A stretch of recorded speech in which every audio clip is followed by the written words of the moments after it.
welcome to the topic of cyberbullying. As we are witnessing development in digital technologies in the world nowadays, we also have to be aware of different challenges and obstacles young people are facing with development of these technologies. Cyberbullying is one of the examples. The latest statistics in the European Union are showing that from the young people who are aged 18 to 25, at least 1 of 3 of them have experienced some cyberbullying in their using of social media and internet on a daily basis. To define the cyberbullying, it's the easiest, the simplest definition is to say it's any kind of the violence against others happening in a digital environment. It can include different things such as sending personal threats through the personal messages, excluding someone from the events happening in the digital environment, hacking of social media profiles, and so on. The cyberbullying is, when we compare it with the regular types of bullying, it doesn't have a specific place where it's happening. For example, for the bullying, we can say the most commonly it's happening in a school, but now we are speaking about internet and digital environment, and all the threats, all the content that you post can go viral in the minutes, in a second, that is making our victims to be even more exposed and more vulnerable to the cyberbullying. Also, as young people are using their mobile devices and digital technology devices at all the time, even at their homes, they cannot anymore feel safe even in the home, as they can be attacked as something that used to be their safe place. Also, young people are trying usually to hide the cyberbullying, but we as a youth workers and youth work practitioners working with the young people can usually notice some changes in their social attitude. What is important for cyberbullying is that it's leaving consequences of both mental and physical health of the young people. When we speak about mental health, the most common ones are increased level of stress, the low self-esteem of young people, low self-confidence of young people, and their isolation from the daily obligations and daily activities that they usually have. On the other side, also, with those mental consequences, we also have consequences in the physical health of the young people, such as eating disorder or insomnia. When we speak about cyberbullying, in order to be able to recognize it and spot it online, we will share few types, most common types of the cyberbullying, starting from the social exclusion. That means intentionally excluding someone from the groups or activities happening online. If we speak of the example of the class of the students, they can create a group chat where some of the people will not be part of that chat, and then the rest will be sharing violent content and harassment towards those groups. Also, it can go from the simple excluding of the young people from the parties, from the online events, from the online gaming. The next one that we have is the harassment. That is a really broad term, and then harassment can often be misled with the bullying. And the main difference that we define between bullying and harassment is that bullying is any kind of the action to harm someone, while when we speak of harassment, it's the still action to harm someone, but someone who is already coming from the disadvantaged group or having the fewer opportunities, such as young people with different abilities, young people facing health problems, young people, or insulting someone based on their gender, based on their race, based on their religion, or cultural differences. The next type that we have is outing or doxing. That means, in the most simple term, revealing sensitive information about someone without their consent. When we speak about young people, it can be sharing someone private contacts such as an email, phone number, or sharing the private home address, or sharing any kind of photos and videos that could harm in any way or present a threat to a victim without their consent. The next one that we have is cyber stalking. That is quite similar to the stalking in real life, but again happening in a digital environment. And we define it as a use of digital tools to make someone afraid or concerned for their safety, to not feel safe and to be threatened in the digital environment. And that can be done through making threats by using private messages or posts on social media, by sharing, again, someone's sensitive photos, or by tracking someone's private location, their regular private attitudes and habits in a digital environment. The last one that we have is trolling, and trolling means sharing in the most cases, false statements and false posts to trigger negative reaction of someone and to attacking the other people online. What is really interesting when we compare trolling with the other types of the cyberbullying, for all other types of cyberbullying, usually you have a bully who has exact victim that they want to harm, while with the trolling, by sharing negative posts on the forums, social media posts, the bullies don't even need to know the personally their victim. They're just sharing a false content, and all the people who will catch up on that content and get hurt will become their victims. So this makes the trolling even more dangerous and even more something that we should speak about with young people. When it comes to the last part, we will speak a bit about prevention and dealing of the cyberbullying. And what is important that when we speak about prevention of cyberbullying, we need to have and try to ensure the cross-sectoral cooperation, meaning that all the schools, non-formal education sectors, and we as the youth workers and youth practitioners, together with the family and friends of the victims, need to try to work together. And what is something that we can, in most practical sense, do as a youth workers and youth practitioners is to raise awareness of the young people towards cyberbullying and how can they find threats of cyberbullying online and how can they try to avoid those threats. We can also do educational workshops, that is important, raising awareness of the knowing different types of cyberbullying. And what can be also really practical is peer-to-peer education, where we can learn and teach young people to become youth leaders and then share all the knowledge with their peers, as the young people maybe who are victims of the cyberbullying could already, as we mentioned, have lower self-esteem and self-confidence and not being brave enough to share their problem with the youth workers, but they will feel more comfortable to share with the other young people who will provide them support.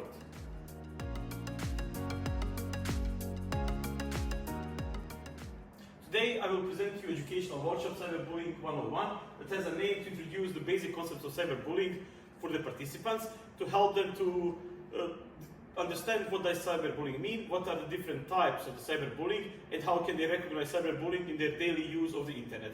Also, participants through this workshop will get a space to create educational posters as a practical way in their engagement in defining and recognizing cyberbullying. This session is intended to be done in the 90 minutes period, depending on the complexity of the group that you have and their previous background and knowledge and experiences. This time can go slightly up, as they might need some more time to define different concepts, but this is something that you can always check on the spot and see when they're working in smaller groups or in pairs. You can just simply go from the pair-to-pair and see how much time is more needed, or if they finish maybe better, faster, so you can start earlier. This is something for the facilitators that will decide on the spot, but in this example we will use 90 minutes. Also, the minimum maximum number of participants we defined as 10 to 40. Up to, if the groups are going over 40, it will be needed to adjust some of the methodologies used in order to ensure that all the participants in the group can actively participate and contribute to the works of the group. The materials and materials that you usually need is the simple A4 papers, pens and pencils, markers, and we are starting with workshop with the introduction of the topic of the term cyberbullying, where trainer and facilitators are giving some time for all the participants to self-reflect and take the one A4 paper and the pens and to write their own definition of the cyberbullying. So how do they understand cyberbullying and what do they think is the cyberbullying? After 5 minutes, all the participants stand up in the room, they go around the room and find one person that they are going to pair with and exchange their definitions of the cyberbullying. They will have 10 minutes to discuss their definitions and to create a common definition based on the two definitions which they have. Once they finish with that part, we are going back to the plenary, and then all pairs are sharing their definitions, where also trainers have prepared definition of the cyberbullying as the use of digital communication tools such as internet and the mobile phones to make another person feel angry, sad or scared, usually again and again. So once all participants share their definitions, trainers can share this definition, and then making sure that all participants understand what does cyberbullying mean. After we define the cyberbullying, we will go into the creation of the educational posters for different types of the cyberbullying. It is important, in this part, participants should work in pairs. Again, depending on the size of the group, they can be divided into triplets, so the groups of 3 people. And it's important just that you have 10 different groups, because in today's session we will go through 10 different types of the cyberbullying. So each group will get one type of cyberbullying to present, and they will get specially prepared handouts from the trainers about some information about each type of cyberbullying. Their task will be to go to the materials they get and to prepare educational posters by using A3 papers to present to the rest of the groups. Their educational posters should be a combination of the visual and writing text. So apart also from just sharing a pure definition of different types of cyberbullying, they should think or try to find online some examples of these types of cyberbullying so they can share with the rest of the groups. From our experience, when we speak about different types of cyberbullying in the beginning with the group, it can be that they maybe cannot recognize them or not be aware of them, but once they find a real-life example, we have a case that at least most of them, or if not all of them, will be able to recognize that part, and they will recall in their memory that they saw it sometimes in using social media. So the examples of the types of cyberbullying we are discussing are social inclusion, harassment, cyberstalking, outing, doxing, raping, trolling, dissing, flaming, and catfishing. As you can see, in this material, definition for all of them are prepared. So based on this definition, participants create educational process and present to the rest of the group. What is important when the participants are presenting, it's important that they do it in a fast way. So if you keep duration of 90 minutes, they should have 2 to maximum 3 minutes to present, because if you have 10 groups, it's going to take at least half an hour to present all. After each presentation, you provide some space for the questions from the rest of the group.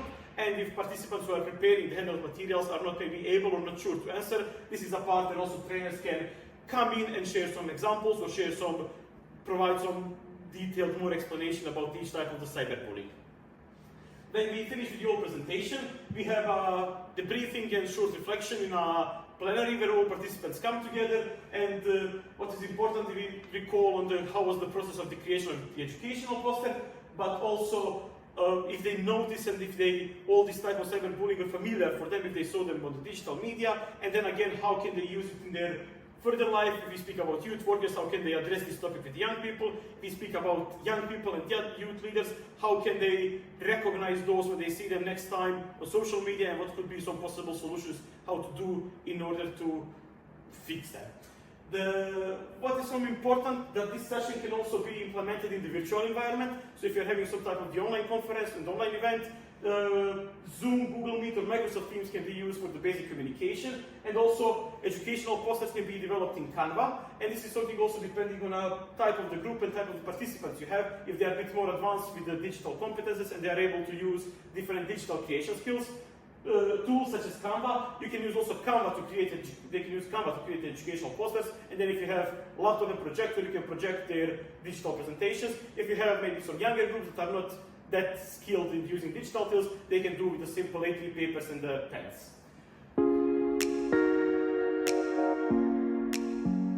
Today we will speak about educational sessions, cyberbullying and standing up for the others.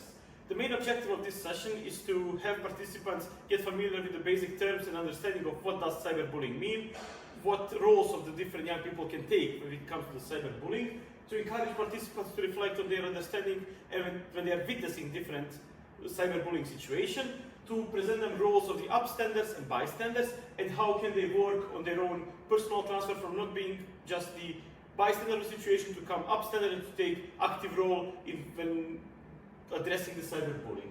Duration of the session is 90 minutes, and it can be done with from 6 to up to 40 participants. If you're working again with the smaller groups, with the bigger groups of 40 people, some methods should be adjusted. In sense, when you are dividing participants to different smaller groups, you should just take more attention to be sure that they can all actively contribute and that they can feel involved and engaged. Resources and materials and equipment that you need is basic, such as pens and pencils, A4 papers, and prepared and printed handouts that you can find linked in the document. The session starts with the introduction by trainers and the theoretical introduction to the topic. Trainers provide definition of cyberbullying and different roles that can be there in cyberbullying, such as bully, who is the person that does bullying. Then we have the target, that is the target of the bullying. Bullying target can be a person who at the same time bullies and is the target, is the victim of the bullying. We have bystander as someone who observes bullying happening to the others. And then we have upstander, the person who stands up when they see that some bullying is happening, when they are witnessing the bullying. When it comes to the different reaction to the bullying, we will now define what does it mean to be upstander and bystander to the participants. They will get the printed examples, so there are handouts you can find the link about 5 practical examples of the cyberbullying, where their task will be that they do in the small pairs, in the pairs or small groups, to go through the examples, read them, understand them, and to put that person who was witnessing this cyberbullying to decide if that person was upstander or bystander. Once they define, they going back to the plenary, to the big group share, and then the trainers are leading a discussion of using concrete examples to see what happened in each situation and what was the reaction of the person. And then in all the cases where we have the witness that was bystander, we discuss together with participants what steps this person could take to become upstander and to work on the becoming upstander from the bystander. Also, participants will share why is it important for them to be to the upstander, and then it's really important that trainers put the effort that not everyone, that we should always try to be upstander in each situation, but maybe in some situations we are still not ready to directly confront the bully, but then what we can do is raising awareness and reporting. So if you see some bullying happening, especially cyberbullying, if you notice on the social media, there are some posts that are targeting and addressing to hurt someone, we always can report those, we always can go to ask for help from the youth workers, from the teacher, from parents, from the family members. But we should always try not to be bystander, and this is something that is the main thing that participants should understand from this session. When we come to some suggested tips for the facilitators, this session can also be implemented in a virtual environment, where Zoom, Google Meet, and Microsoft Teams can use for the communication, and presenting tools such as the tablet can be used for the results, for the presentation that participants prepare. Also, if handouts can be provided digitally, so there is a link, and if there is stable internet connection and participants have digital devices they can use, then also you don't need to print, so we can also think about sustainability and not printing all the material, but also share them as a link so they can read from their digital devices. Some another tips for the facilitators, is really important that when we speak about practical examples, that some participants might be sharing their personal experiences with the cyberbullying when they were victims, and this can be, for some participants, can be too much of the sharing. So you as a facilitators should never go to force anyone to share their private examples, but always maybe to go with sharing some concrete examples or examples you can find online, and then to see if some participants are willing to share their personal examples, but never going directly to have them share, because that could be triggering the trauma that they might have from before. Participants will also, it's important to engage participants in all the discussions, especially when doing the plenary and when doing the discussion, can you become upstanders from the bystanders.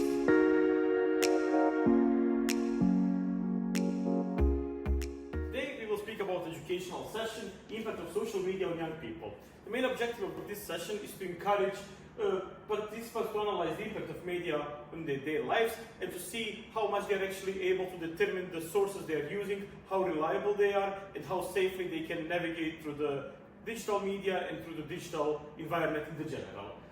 This session duration is 90 minutes, and this session could also last for the longer period of times, depending on the type of the group that you have. If you have more advanced participants, you can go deeply more into the discussion, and when you are doing discussion questions with them, the discussions could take longer, so just to have this into consideration when you are applying the workshop with your participants.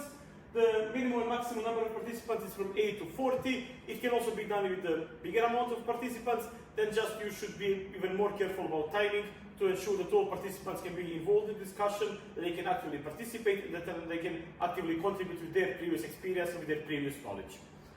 Regarding the materials and equipment needed for the session, it's simple, such as pens and pencil. It's good if participants have mobile devices or laptops, but then we will later come to the tips and tricks to see if you do not have a group that can provide laptops or any digital devices, how can you help them to do this session.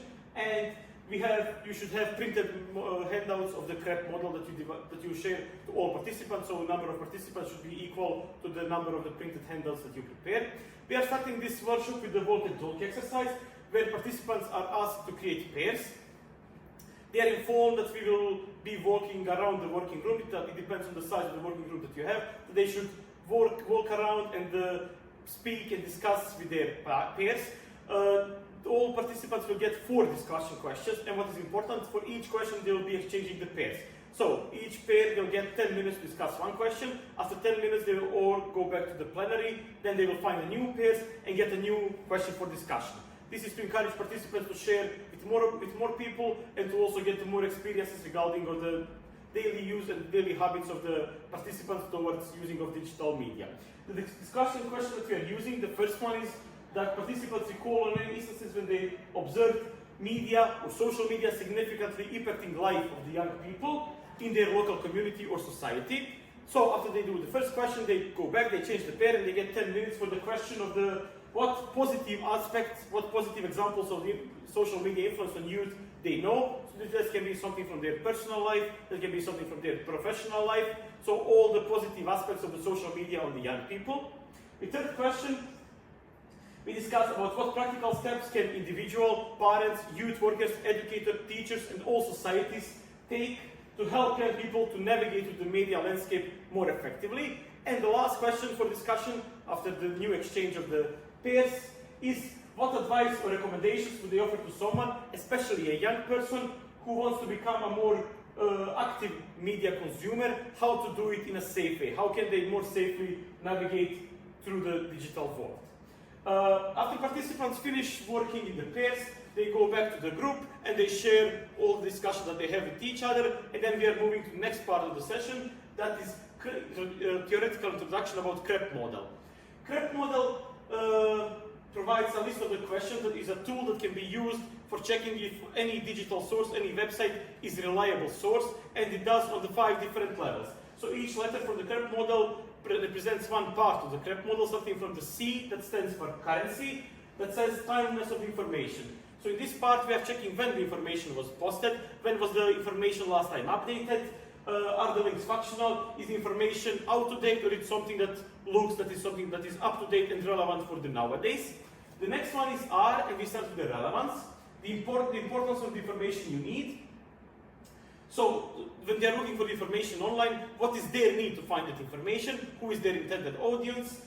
Is the information that they find appropriate? Does it maybe look too elementary, or does it look maybe too advanced for the needs that they have to find this information? And the question that they ask themselves, if I have to use this source as for the research paper, would I be comfortable? Would I be comfortable to share relevance of those information as part of my research paper?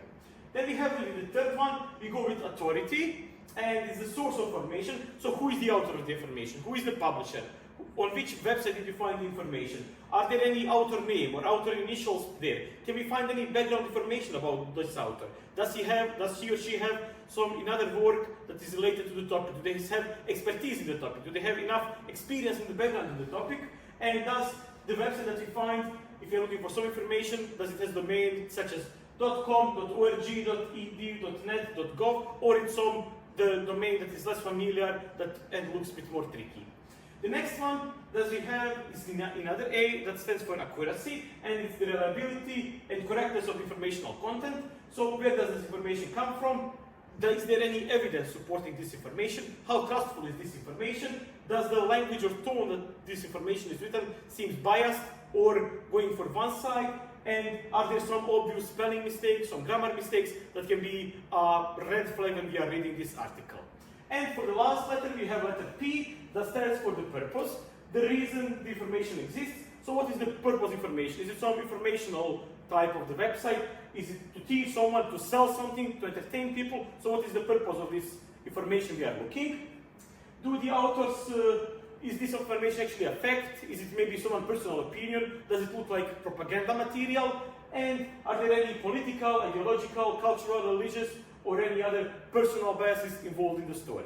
After participants are introduced to the CREP model, they will get a chance to practically practice through the website Zapatopi. That is a really interesting website created for the digital media literacy education. That is the website about 3 octopus as an obvious example of the misinformation and the fake news, but made in a way that someone who doesn't have enough digital competences, when it opens the website, could believe it's a true source, before they do the CREP test, of course. Regarding the Zapatopi, it's interesting that the different researches have been done, and the recent one in the Netherlands with 50 students aged 14 to 17, only 2 of them were able to, when they were going to the website, to spot that actually website is not real and that cannot be used as a source. So this is why we choose, especially this website, to provide the participant chance to practice with the CREP test. Once they finish the CREP test, they will, for each category, they will be able to, after they answer the questions, to put points from 1 to 10 for each of the 5 categories, meaning that the source can get minimum 5 points, maximum 50 points, and then trainers explain that everything that is under 30 is not acceptable as a source. And this is providing a space for discussion of the participants and the trainers to see how many points they get, and maybe especially if they recognize this site as a trustful source, what were maybe some mistakes that they made and what seems to them to be trustful and it's actually not. Regarding modification of this session for the virtual environment, it's possible to be done by using Zoom, Google Meet, and Microsoft Teams, and maybe using Padlet or similar tool for present and share the final voice of participants. Regarding the walk and talks exercise at the early beginning, if it's possible, this exercise can also be done outdoors if there is a possibility with the weather and the space, so participants can also a bit more enjoy and open themselves on doing the conversations. And if participants do not have any smart device or technological device with them, the CREP test then should be printed, so there is linked PDF form, so the trainers should ensure that one CREP test is printed for each participant if they are not able to have it in a digital form.